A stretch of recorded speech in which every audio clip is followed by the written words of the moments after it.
Hi friends, mangosteen നേരത്തെ കായ്ച്ചു കിട്ടാൻ ചെറിയ തൈകൾ നേരിട്ട് കുഴികളിൽ നടാതെ ഒരു ഗ്രോ ബാഗിൽ നട്ട് 3 അടിയെങ്കിലും ഉയരത്തിൽ വളർച്ചയെത്തുമ്പോൾ മാത്രമേ നടാൻ പാടുള്ളൂ. ഈ വീഡിയോയിൽ കാണുന്നത് പോലെ നേരത്തെ വളമിട്ട് തയ്യാറാക്കിയ സ്ഥലത്ത് ഒരു പിള്ളക്കുഴിയെടുത്ത് വേരിന് ക്ഷതമേൽക്കാത്ത രീതിയിൽ അടിഭാഗം ഇതുപോലെ കട്ട് ചെയ്ത് നീക്കം ചെയ്യുക.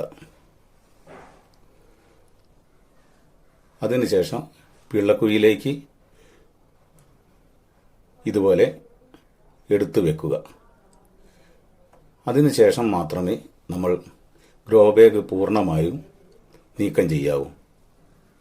അല്ലാത്ത പക്ഷം വേരിന് ക്ഷതമേറ്റ് കഴിഞ്ഞാൽ ഫംഗസ് വരാനും ഏറെ സാധ്യതയാണ്. അഴുകിപ്പൊടിഞ്ഞ ചാണകപ്പൊടി അടിവളമായിട്ട് ഇട്ട് കൊടുത്തിട്ടുണ്ടെങ്കിലും ഈ മേൽവളമായിട്ടും ഇതുപോലെ തന്നെ കുറച്ച് ചാണകപ്പൊടി ഇട്ട് കൊടുക്കുക. അതിനുശേഷം കുറച്ച് മണ്ണ് അതിൻ്റെ മുകളിൽ ഇട്ട് കൊടുത്തത് ഇട്ട് ഒരു എല്ലുപൊടി വേപ്പ് പിണ്ണാക്ക് മിശ്രിതം ഇതുപോലെ എല്ലാ ഭാഗത്തും ഇട്ട് കൊടുക്കുക. വേപ്പിൻ പിണ്ണാക്ക് ഒരു കീടനാശിനി പോലെ പ്രവർത്തിക്കുന്നത് കൊണ്ട് നിർബന്ധമായിട്ടും ഇത് ഇട്ട് കൊടുക്കേണ്ടതാണ്. pH കൺട്രോൾ ചെയ്യാൻ വേണ്ടി ഇതുപോലെ ഡോളോമേറ്റും ഇട്ട് കൊടുത്തതിന് ശേഷം മണ്ണ് ഈ കുഴി മൂടത്തക്ക വിധം അതുപോലെ മഴ പെയ്താൽ വെള്ളം കെട്ടി നിൽക്കാത്ത രൂപത്തിൽ മണ്ണ് വടിച്ച് കടക്കലേക്ക് വടിച്ചു കൂട്ടുക.